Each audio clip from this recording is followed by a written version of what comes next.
సత్యమును జీవమును ఆధారము ఈ వాక్యము నా త్రోవకు.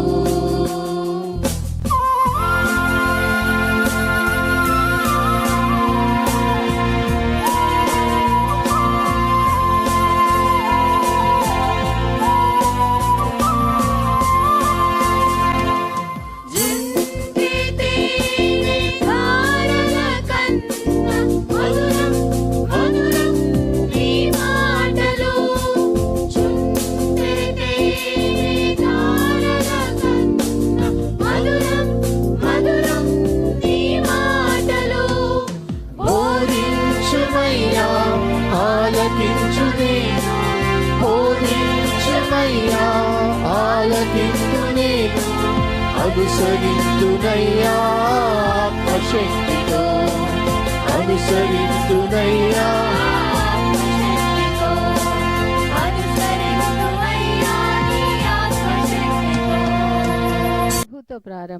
ప్రభుతో ప్రారంభం అనే ఆధ్యాత్మిక అనుదిన ప్రార్థనా కార్యక్రమానికి ప్రేమతో మిమ్మల్ని ఆహ్వానిస్తూ ఉన్నాం. మన జీవితానికి ఆదియు ఆధారమునైనటువంటి ఆ దేవుణ్ణి మొదట మరణించుకున్నట్లయితే ఆ దినమంతయు ఆయన కృపాక్షేమములే మన వెంట వచ్చును. మొదట అవేకునే లేవగానే మరి నీతిసూరుడైనటువంటి ఆయనని చూద్దాం, ఆయన మనలనైన స్వరాన్ని మనం విందాం. మన జీవిత కాలం అంతయు ఆయన ఆశీర్వాదములు దీవెనలు మన మీద కుమ్మరించును. యెషయి 65:24 మనం చూసినట్లయితే వారికి ఈలాగున జరుగును, వారు వేడుకొనుక మునుపు నేను ఉత్తరం ఇచ్చేదను, వారి మనవి చేయుచుండగా నేను ఆలకించెదను. మనవి చేయుచుండగానే ఆయన మన మనవిని ఆలకిస్తున్నాడు. కాబట్టి మరి ప్రతి దినము కూడా ఈ యొక్క అనుదిన ఆధ్యాత్మిక కార్యక్రమంలో మనం పాల్గొన్నట్లయితే మన జీవిత కాలం అంతయు కూడా ఆయన మేలులను మనం పొందుకోగలము. ఆ నిత్యరాజ్యంలో వారసులుగా మనము జీవించగలం. రండి, ప్రభుతో ప్రారంభ కార్యక్రమంలో పాల్గొనండి, ఆత్మీయ మేలులు పొందండి. దేవుడు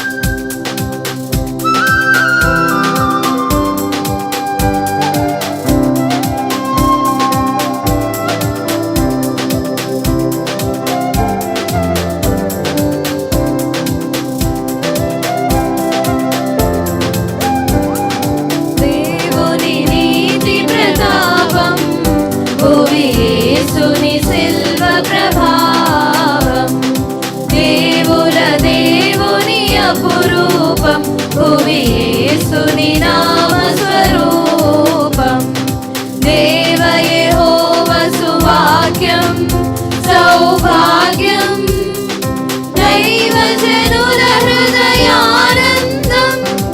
యేసుక్రీస్తు దైవసుతుండు, యేసుక్రీస్తు మనుజసుతుండు, యేసుక్రీస్తు దేవుండు. యేసే ప్రభువు స్తుతి పాత్రుడు, యేసే ప్రభువు స్తుతి పాత్రుడు.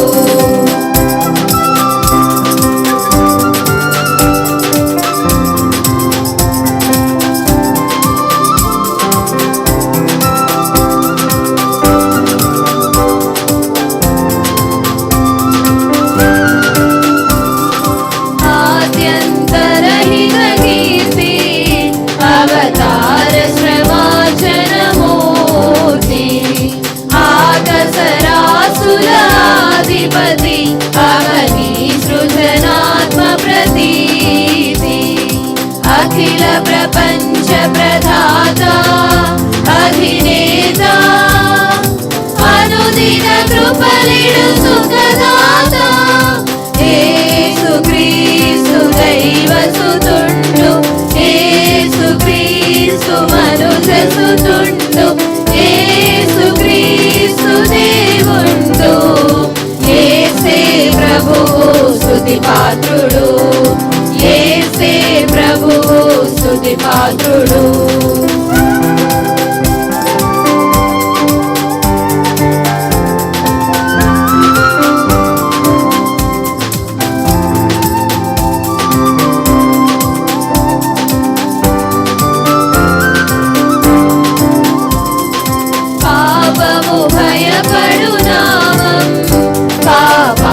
పాత్రుడు యేసే ప్రభువు స్తుతి పాత్రుడు యేసే ప్రభువు స్తుతి పాత్రుడు. క్రీస్తునందు ప్రియమైన దేవుని సంగమా, మరొక నూతన దినమును దేవుడు మనకు అనుగ్రహించాడు. ఈ ప్రభుతో ప్రారంభం, అనుదిన ధ్యానం, ఆత్మకు క్షేమం, ఈ క్షేమకరమైన ఆధ్యాత్మిక వర్తమానములు ప్రత్యేకించి కీర్తన గ్రంథము ద్వారా మనము ధ్యానం చేస్తుండగా మరి గత 2 దినాలుగా 4వ కీర్తన నుంచి మనం ధ్యానం చేస్తున్నాం. నిజంగా మీరు ఈ ధ్యానముల ద్వారా దీవించబడిన వారు దయచేసి మిగతా వారు కూడా ఆస్వాదించబడినట్లుగా, సేద తీర్చబడినట్లుగా ప్రోత్సహించండి, పరిచయం చేయండి. ఈ ప్రోగ్రామ్స్ ఏవి కూడా ఆర్థిక సంబంధమైన లబ్ధి కొరకు కాదండి, ఆధ్యాత్మిక మేళ్ళు కొరకు. కాబట్టి మనం మాత్రమే కాదు, మనతో పాటు ఇతరులు కూడా ఆధ్యాత్మిక మేళ్ళు పొందాలి.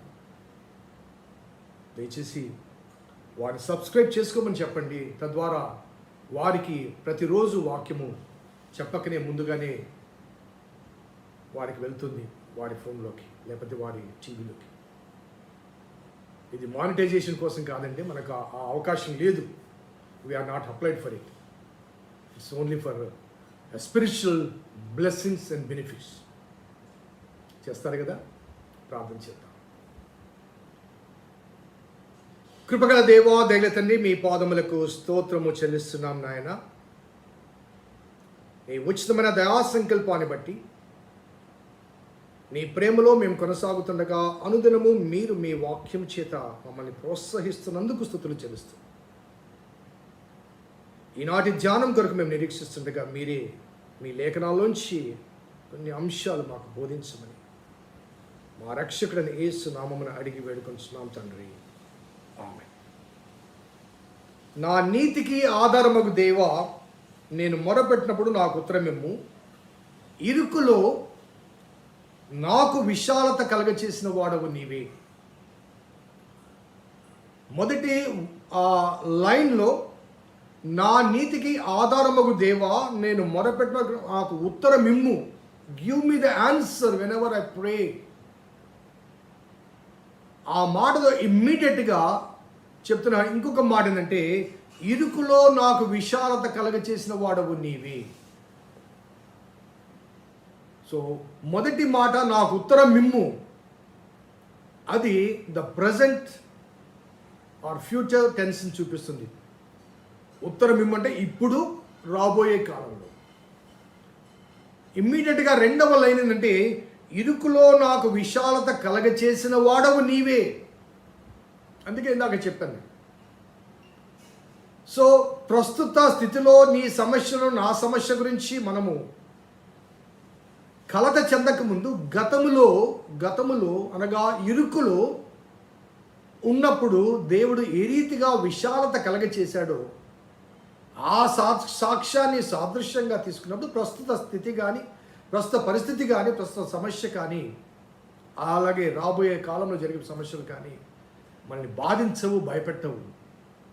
ఎందుకంటే we have an answer because the person on whom we trusted has given us answer in our previous conditions and problems.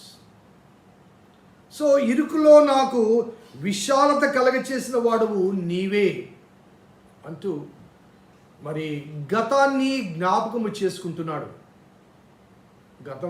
గతాన్ని జ్ఞాపకం చేసుకోవాలి. గతంలో దేవుడు ఏం చేశాడో జ్ఞాపకం చేసుకోవాలి. అప్పుడే మన విశ్వాసం పెరుగుతుంది. దేవుని మీద ఇంకా అధికంగా ఆధారపడటానికి గత అనుభవాలు మనకు సాక్ష్యాలుగా, సాదృశ్యాలుగా కొనసాగుతాయి. సో ఇరుకులో నీవు నాకు విశాలత కలగచేసిన వాడవు నీవే అనే ఈ మాట గతంలో దావీదు జీవితంలో కలిగిన అనుభవాలను సూచిస్తుంది. సౌలుతో పాటు ఉన్నప్పుడు సౌలు ద్వారా కలిగిన శ్రమలు కానీ, సౌలు ద్వారా తరమబడ్డప్పుడు కానీ దేవుడు ఏ రీతిగా సహాయకుడిగా ఉన్నాడో, గాతులో ఫిలిస్తీన్ల పట్టణానికి వెళ్ళినప్పుడు ఏ గాతు నుంచి అయితే గొల్యాతు వచ్చాడో ఆ గొల్యాతుని సంహరించిన అదే దావీదు అదే పట్టణానికి వెళ్ళి అక్కడ ఆశ్రయం పొందినప్పుడు, వారు అతన్ని సంహరించాలని చూసినప్పుడు అక్కడే ఆశ్రయం పొందుతాడు. సో ఇవన్నీ గత కాలంలో దేవుడు దావీదు పట్ల ఏం చేశాడో అవన్నీ జ్ఞాపకం చేసుకుంటూ నెమరి వేసుకుంటూ, yes Father, yes God, yesterday you are with me in all troubles, in all problems, in all situations. The same God, నీ మీద ఆధారపడ్డానయ్యా. ఇప్పుడు రేపు ఆ మరునాడు కూడా నువ్వే నాకు. సో ఇరుకులో నాకు విశాలత కలగచేసిన వాడవు నీవే. ఇరుకు అని మాట ద ప్రెజర్, ద టెన్షన్, ఒత్తిడి. కొన్నిసార్లు కొంతమంది జీవితాల్లో కొన్ని సమస్యలు అవి బయటికి చెప్పుకోలేనటువంటి సమస్యలు లోపల అంతరంగంలో ఒక విధంగా బిగిసుకుపోయినట్టుగా ఉంటాయి. ఒత్తిడి, గుండె బరువుగా ఉంది, గుండె భారంగా ఉందంటే గుండె వెయిట్ పెరిగిందని కాదు, ఆ గుండె భరించలేనంత సమస్యలు. మనం బయటికి మామూలుగానే కనబడుతుంటాం, కానీ లోపల ఆ pressures not only on heart but on all the internal organs మీద ఒక రకమైన ప్రెజర్ తీసుకుని వస్తాయి. ఒత్తిడి. దాని ఇరుకులో అనే మాట ఇక్కడ చాలా భావయుక్తంగా మాట్లాడుతూ, ఇరుకులో అనగా నాకు ఆ ఆందోళన కలిగినప్పుడు, భయము కలిగినప్పుడు, భారము కలిగినప్పుడు, దిక్కుదోచని స్థితిగతి మధ్య ఉన్నప్పుడు నాకు నీవే కదా విశాలత దయచేసావు, విడుదల దయచేసావు, రిలీఫ్ దయచేసావు. ఒక రకంగా చెప్పాలంటే ఈ మధ్య ఒకసారి రిజర్వేషన్ ట్రైన్లో వెళ్ళవలసి వచ్చింది. సో ఆర్ఎస్సి టికెట్ అది కన్ఫర్మ్ కాలేదు, వెయిటింగ్ లిస్ట్ టికెట్ కన్ఫర్మ్ కాలేదు, కానీ తప్పనిసరిగా పోవాలి కాబట్టి ట్రైన్ ఎక్కడం జరిగింది. టీసీకి చూపించినప్పుడు సార్ బెర్త్లు ఏమి ఖాళీగా లేవు, యూ హ్యావ్ టు వెయిట్ అన్నాడు. సో వెయిటింగ్లోనే ఉన్నాం. సో ఆ సమయంలో అదే బెర్తుల మీద ఆర్ఏసీ ఇచ్చారు. ఆర్ఏసీలో మరొక వ్యక్తి కూడా ఉన్నాడు. ఇద్దరం, అతను కాలు చాపుకోవాలనుకుంటాడు, నేను కాలు చాపుకోవాలనుకుంటాను, అతను పడుకోవాలనుకుంటాడు, నేను పడుకోవాలనుకుంటాను. ఆ బెర్త్ ఒకరికే సరిపోతుంది, ఇద్దరం ఉన్నాం. చాలా ఇరుగ్గా ఉంది, చాలా కష్టంగా ఉంది. మనలో చాలామందికి అటువంటి అనుభవాలు ఉంటాయి. నేను ఆ అనుభవం గురించి మాట్లాడడం లేదు, కానీ ఆ పరిస్థితుల మధ్య టీసీ వచ్చి నిద్ర లేపి, ఆ కునుకుపాట్లు ఉన్నవని లేపి, పలాని బెర్త్ ఖాళీగా ఉందో పోయి పడుకోమన్నాడు అనుకోండి, అమ్మయ్యా కదా. అప్పటి వరకు ఆ ఇరుక్కొని ఆ చిన్న బెర్త్లోనే ఇరుక్కొని సర్దుకుపోవడం ప్రయత్నం చేస్తూ సర్దుకోలేని పరిస్థితి మధ్య చాలా ఇబ్బందిగా ఫీల్ అవుతూ ఈ రాత్రంతా ఎలా గడుస్తుందా అన్నప్పుడు ఆ టీసీ వచ్చి ఎదుగో ఆ బెర్త్ ఖాళీగా ఉంది పోయి పడుకోపోయానన్నప్పుడు అమ్మయ్య అంట. ఇరుకులో విశాలత అంటే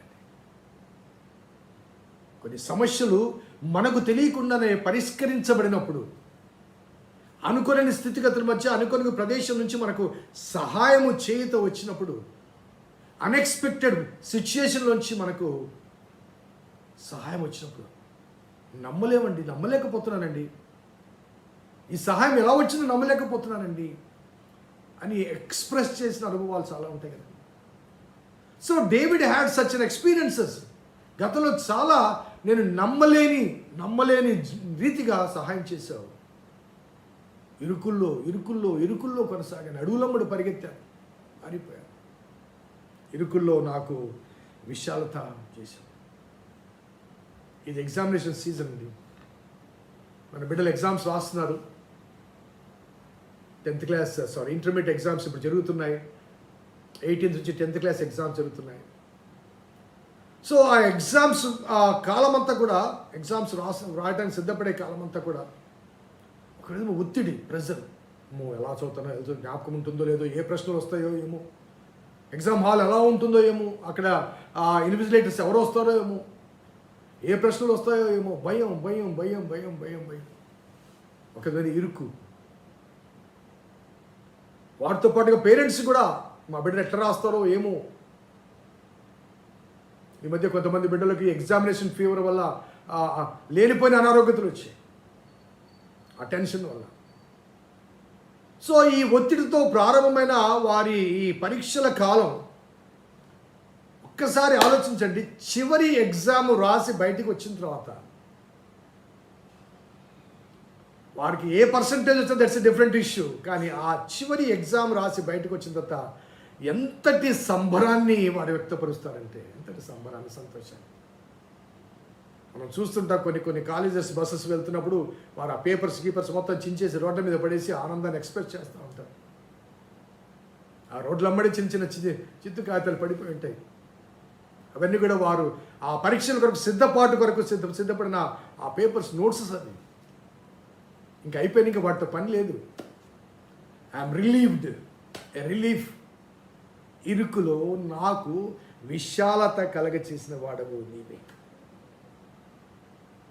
పరీక్షల ప్రారంభం ఎలా ఉంది, ముగింపు ఎలా ఉంది, ఒకసారి మనం ఆలోచించాలి. సో ఈ క్రమంలో దావీదు ఇరుకులో నాకు విశాలత కలగచేసిన వాడవు నీవే అని డేవిడ్ కాంటెక్స్ట్ ఒకసారి చూస్తే, గతంలో సౌలు చేత తరమబడుతున్నప్పుడు సౌలును దావీదుకు అప్పగించాడు 2 సార్లు. ద కాంటెక్స్ట్ ఏంటంటే సాల్ వాస్ చేజింగ్ డేవిడ్, వేరాస్ దేవుడు సౌలును దావీదుకు అప్పగించాడు. తరుముతుంది సౌలు, దొరికింది దావీదుకు. ఒకసారి ఆలోచించండి. So David was remembering the past experiences. అది అందుకే చెప్తున్నాను, నీవు ప్రస్తుత సమస్యను డీల్ చేయాలంటే గతంలో దేవుడు నీకేం చేశాడో అది జ్ఞాపకం చేసుకోవాలి. You have to go back. You have to think back. You have to look back. The same God, the same comfort, same courage, same support, same help. ఆయనలో మార్పు లేదండి. నిన్న నేడు నిరంతరం మారిన దేవుడు ఆయన. మనలో మార్పు ఉంటుంది, మన విశ్వాసంలో మార్పు ఉంటుంది, మనం ఆయన ఆధారపడడంలో అది మార్పు ఉంటుంది, కానీ ఆయనలో మార్పు లేదు. Ever changing God. కాబట్టి ఇక్కడ నాకు ఇరుకులో ప్రశాంతత విడుదల దయచేసావు, విశాలత దయచేసావు. ఇంకా ఎగ్జాంపుల్ చెప్పాలంటే సౌలు శత్రువులందరూ కూడా తరుగుతున్నారు, చుట్టుముట్టారు, ఇంకా బయటికి రాలేడు అన్న. జిఫీలు వచ్చి దావీదు ఫలాని కొండ మీద దాక్కున్నాడు, చుట్టుముట్టు కొండను చుట్టుముట్టంటే చుట్టుకుంటారు. David cannot escape. అటువంటి పరిస్థితుల మధ్య దావీదు తప్పించబడ్డాడు దేవుని చేత. సో నా శత్రుడు నన్ను చుట్టుముట్టినప్పుడు నేను ఇరుకులో ఉన్నాను అన్న భావన. I'm caught, I'm captured, I'm covered. నన్ను శత్రువులు చుట్టుముట్టేశారు, ఇంకా ఎప్పుడన్నా వచ్చేస్తారు, ఇంకా అటు నుంచి నా రౌండప్ చేశారు. ఒక్కొక్కరుగా పైకి వస్తున్నారు. ఇక నన్ను పట్టుకోవడం ఆలస్యం. That was the context, that was the situation I had. దావీదు జీవితంలో అటువంటి సిచ్యుయేషన్ కలిగింది. కానీ విశాలత ఎప్పుడు కలుగుతుందంటే నా చుట్టూ నన్ను చుట్టుకొనడానికి వచ్చుచున్న నా శత్రువుల కన్నా, నేను మరలా చెప్తున్నాను, నన్ను చుట్టుకోవడానికి, కబలించడానికి, నన్ను హతము చేయడానికి, నన్ను నాశనం చేయడానికి, నా ఇమేజ్ని కానీ, లేకపోతే నా స్థితిని కానీ, నా స్థాయిని కానీ, నా పరిస్థితిని కానీ నన్ను అంతము చేయడానికి, నాశనం చేయడానికి నా చుట్టూ నా శత్రువుల దగ్గరికి వస్తున్నప్పటికీ కూడా నాకు విశాలత కలిగింది. ఎలా కలిగిందంటే వీరు పారిపోయారని కాదు,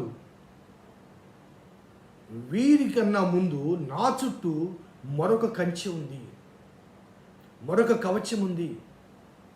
మొన్న కూడా చెప్పాను కదండి, ఎలీషా ఆ సేవకుడు భయపడుతుంటే వీడి కళ్ళు తెరవమంటే ఎలీషా చుట్టూ ఏముందండి? దేవుడు కంచె వేశాడు. కాబట్టి వారు నన్ను ఇరుకున పెట్టాలని నా చుట్టూ వస్తున్నారు, కానీ వారు నాకు కనబడడం లేదు. వారు దగ్గరికి వస్తున్నారు, కానీ నాకు కనబడడం లేదు. కారణం ఏంటంటే నా చుట్టూ నీవు వేసిన ఆ కంచె నన్ను నా శత్రువులను చూడనివ్వలేదు కాబట్టి హాయిగా పడుకొని నిద్రపోయి లేస్తున్నాను. ఎందుకంటే నా చుట్టూ ఎవరున్నారు? శత్రువుల కన్నా నీవు నాకున్నావు. ముందు నువ్వు నాకున్నావు కాబట్టి నా శత్రువులు కానీ వారి ద్వారా కలిగే భయము కానీ ఆందోళన కానీ అవేవి కూడా నా శత్రువులు నన్ను చూడకుండా, అలాగే నేను నా సమస్యను చూడకుండా నా చుట్టూ నువ్వు కంచె వేశావయ్యా. కంచె వేశావయ్యా. ఎంతటి ప్రేమమయుడండి మన దేవుడు, ఎంతటి ప్రేమమయుడు. సో ఈ విషయము గత కాలంలో దావీదు జీవితంలో జరిగిన ఆ విషయాన్ని జ్ఞాపకం చేసుకుంటూ, ఇరుకులో నాకు విశాలత కలగచేసిన వాడవు నీవే, నీవే. కాబట్టి అక్కడ రాయబడ్డ మాట, నన్ను కరుణించి నా ప్రార్థన అంగీకరించు. నా ప్రార్థన అంగీకరించడానికి ఈ రెండు మాటలు చూడండి, ఎంత చక్కని మాటలు. ఫస్ట్ స్టేట్మెంట్ కానీ సెకండ్ స్టేట్మెంట్ కానీ, నన్ను కరుణించి నా ప్రార్థన అంగీకరించు. గత కాలంలో నీ ద్వారా కలిగిన అనుభవాలు, ఆ విశాలత అంటే ఆ పొంగి పొర్లుతుంది ఆనందం. ఎందుకంటే వాడు నన్ను ఇరుకులో పెట్టాలని ప్రయత్నం చేస్తున్నప్పుడు నాలోని ఆనందం బయటికి ఉబికి వస్తుంది, పొంగి వస్తుంది.